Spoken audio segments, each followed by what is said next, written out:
pressure of time is weighing on this market right now, and it is because of our consolidation range. Bitcoin is entering some really interesting territory here where we're kind of entering make or break territory, and I want to break it all down for you in this YouTube video. But we can't discuss the price action before first considering the news headlines and the fact that we're about to get the Fed meeting tomorrow. So this was actually on the 𝗬𝗙𝗙𝗚𝗔𝗟 dashboard. It was in the upcoming event section. It is now the 3rd of May in Dubai, which is where this dashboard was made. So today is the day that we're going to be getting that that interest rate meeting, depending on your time zone, and we're expecting a 25-point hike, right? Nothing crazy. You know, I've been telling you guys that I think they're going to pause, but I've been wrong, so whatever. I'll just go with the flow. 25-point hike doesn't really make a big difference, but what I think is that that move is kind of already priced in, and that's really important. You know, we've seen a bit of a drop here just over the last hours for the S&P 500, and to me, that is a strong indication that, you know, given that we've already kind of dipped right before that Fed meeting, you know, we are potentially going to be seeing that interest rate hike, which isn't hugely concerning.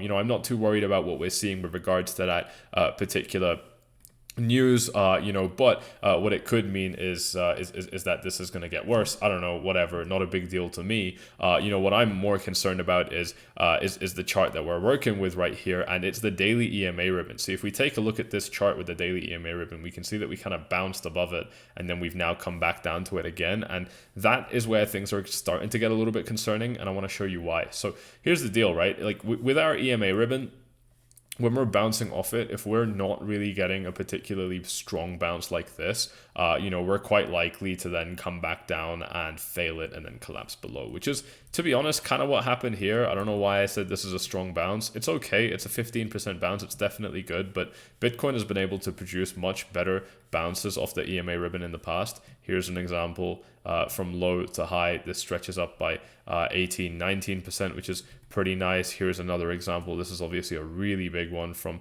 the bounce to the high that we set. This was a 30% bounce before we returned to the ribbon, and then we pulled off another 15% and then another 12%, right? So it's a really reliable indicator that shows us, you know, if we're getting big bounces, we're probably still super bullish, but we're not getting that right now. So this is a sign of weakness, in my opinion, and it's a sign that the EMA ribbon may stop being useful, and that is important, because if we're starting to see that transition where the daily EMA ribbon is no longer giving support to Bitcoin, then that could be an indication that I mean, this is a momentum indicator at the end of the day. That could be an indication that on our daily time frame, Bitcoin's bullish trend is losing momentum. So that is a big deal.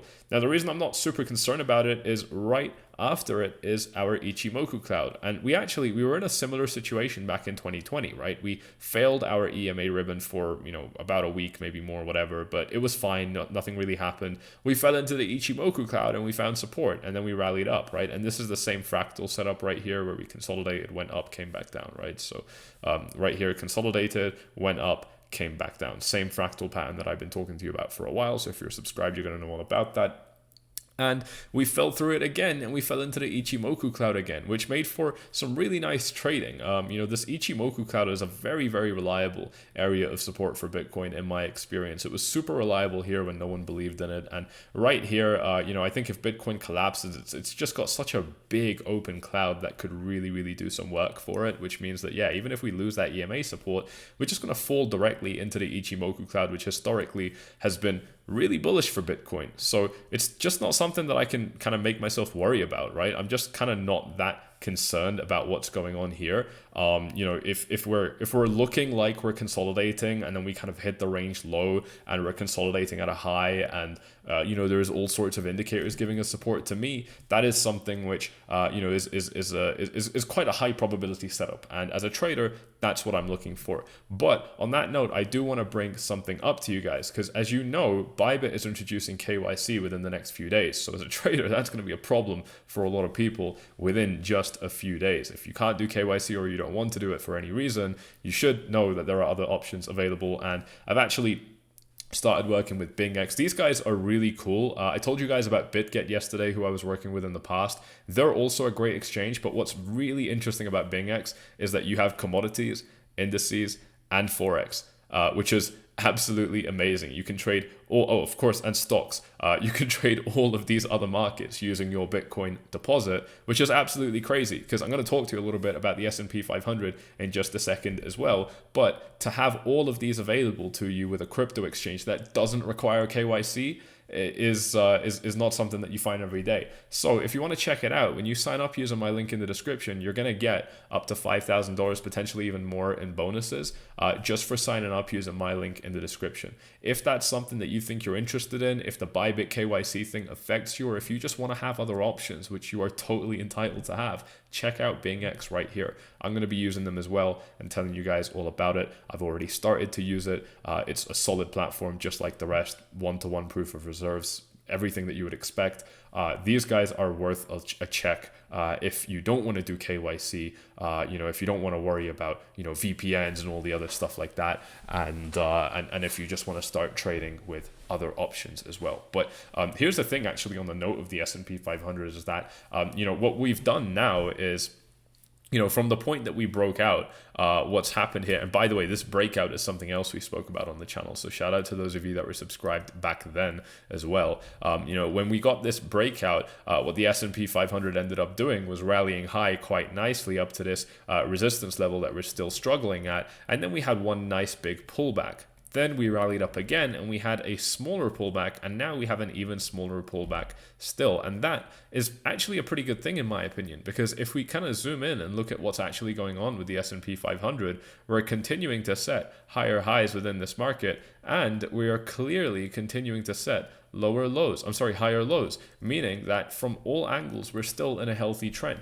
If the market is sitting at resistance levels and getting rejected, but if our rejections are getting weaker every time, this was a heavy rejection. I actually want to measure this to you to give you guys the numbers on this. From high to low here, that was a 9% drop. Over here, that was a 2.7% drop, and over here, this has been a 2.2% drop so far. If we stick with this trend of having shallower and shallower pullbacks at our resistance level, that is an extremely strong sign that we could be looking to break out upwards. And if we do something that looks a little bit like this, where we continue to set higher lows, then we're actually going to end up forming an ascending triangle, which is yet another very bullish pattern for this chart to produce, which indicates that our lows keep on getting higher, so the market is getting even more bullish as time goes on. So that's kind of what poises you to get that nice price explosion to the upside. The dollar today has fallen, so to me this is a very direct consequence of interest rate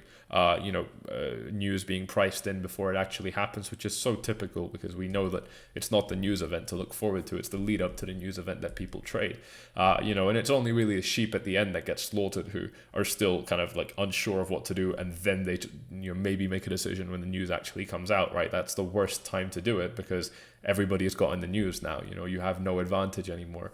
You at least have some advantage if you can exercise good judgment and speculate ahead of time. That way you have an edge over people, right? You might be wrong, but that's the risk of trading. If you just wait for the news information, it's already going to be too late by the time you see it, right? But I've said that piece a million times. Now, here's what I do really like, though, is that on the day where the S&P 500 is dropping, Bitcoin is moving up. So I'm not saying that we've decoupled. There's still a very clear correlation to me between Bitcoin and the S&P 500. I've studied this for a long time. I can't seem to understand the people who say that there isn't a correlation. Just look at the fucking numbers. I don't know how it's not a correlation. Unless we're starting to redefine what correlation means here. But on that day where Bitcoin is showing strength, this is also the day where gold is showing strength. And gold has actually managed to pump out of a descending resistance level that actually was kind of forming a descending triangle here. So the fact that we got this bullish breakout here could be a big deal. We've been consolidating for about 2 weeks now,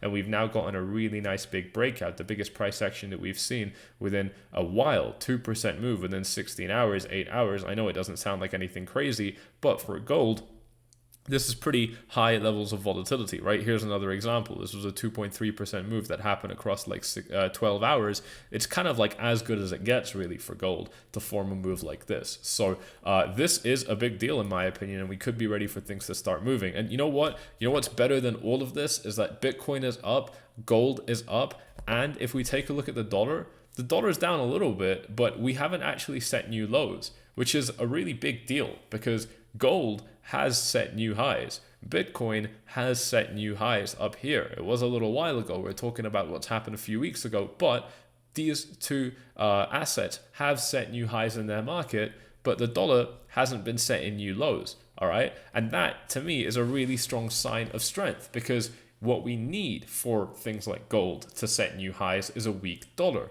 But if we're not even getting a weak dollar and gold is going up already, what does that tell you about how much underlying demand there is for the asset, right? I'm not trying to say anything crazy. I'm not going into particularly crazily in-depth technical analysis or anything like that. I'm just asking you to read between the lines and consider the facts that are present right now, right?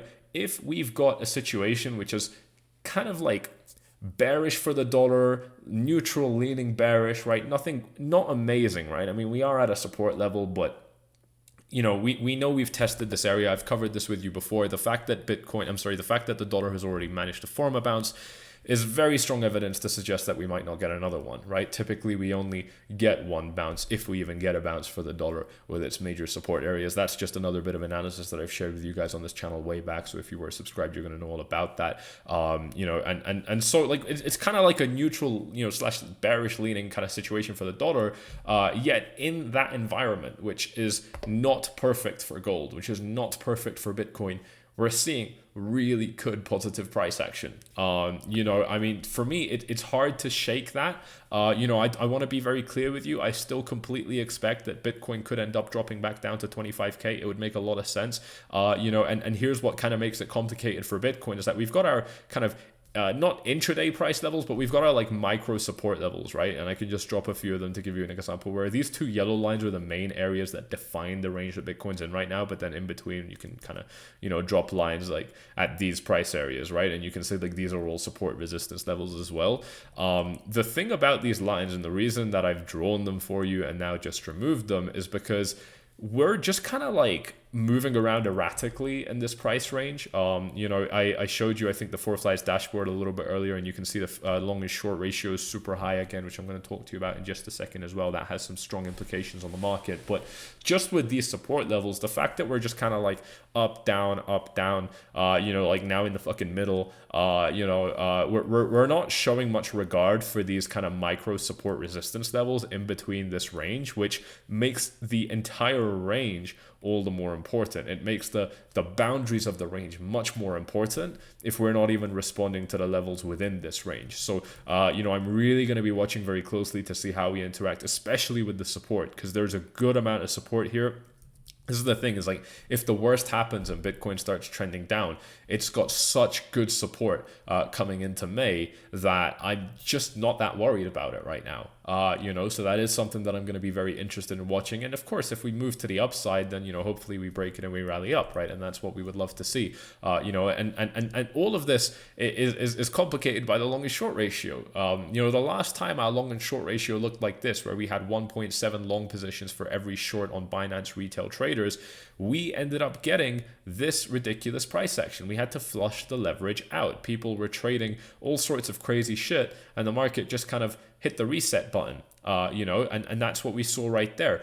You know, so we're now kind of, you know, we're pretty high with the long and short ratio. That's not screaming confidence to me, unfortunately. You know, it's not quite the sign that I wanted to see right now. You know, and so to me, that could be something which is concerning, potentially something which is signing Bitcoin's kind of arrest warrant down to the 27K level, I guess. You know, nothing crazy. I don't think that it's going to take too much to flush it out. Obviously, you know, it only took like a day or two of almost like a dog shaking itself when it's wet, you know, like when a dog wants to get the water off itself or whatever. Like that's kind of what Bitcoin is doing here, getting the fleas off itself, you know. And so that's going to be something that I'm going to be watching out for. And of course, you know, the real fun lies in the altcoin market, which is exactly what I'm going to be talking to you about next. So hit up that top link in the description. What is really cool is the setup that we're forming with the S&P 500, the setup that's been formed with gold as well. Again, the opportunity to trade all of this stuff without KYC is a bit fucking crazy. So I kind of wish I was using these guys earlier. They are well worth checking out using that link in the description down below. Again, with over $5,000 in bonuses that you can actually get when you sign up to this platform, it's well worth checking out. You've got, you know, decent liquidity. You know, there's not going to be any problems. Definitely not for me. And of course, access to all of these other markets here. It's so well worth taking a look into if you are affected by the Bybit KYC thing, right? You've got literally like 5 days left until they're going to make that mandatory, and at that point you can still withdraw your money, but you can't trade anymore. So if that affects you, even if it's not Bybit, if it's another exchange, you're going to need a new place to trade. And my opinion is always, you choose something that's got proof of reserves. That's a minimum. So BingX has that, obviously. I mean, I'm trading on it, right? I'm going to choose something that's good, something that's safe, something where they can prove that they're not loaning out your fucking money, behaving like a bank or like FTX. So, you need that. You need to have good liquidity. You need a solid platform, and you want options. That's the other thing, right? Like sometimes crypto enters dead zones where there's just nothing really going on. And that's when you'll be very fucking grateful that you can still trade commodities like gold, crude oil, for example. These are big, important things here in the world that you now have access to with free money that they'll give you as well to trade with. Just by trading on an exchange that doesn't even want you to do KYC. Which is really, really cool. So, like with everything, I say this with all exchanges, you want to be signed up to a lot of them and have options. I don't care if you use my links or whatever, but it's just basic, OPSEC. It's good security to have a lot of different exchanges, and you kind of just, see what you like and try them out.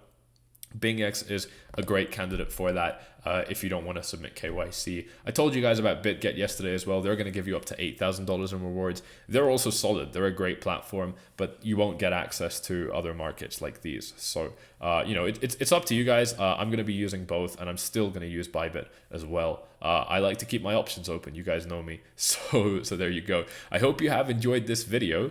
If you have, you know exactly what to do. There was a little bit more that I wanted to talk about with Bitcoin, but I'm going to go over that in the next video. So if you're subscribed to this channel, you won't miss that. And for now, I am going to head on to the second channel and give you guys my scoop of altcoins for today. All right. I really hope you have enjoyed this one. Thank you all so much, and I'll see you all in the next one. Cheers.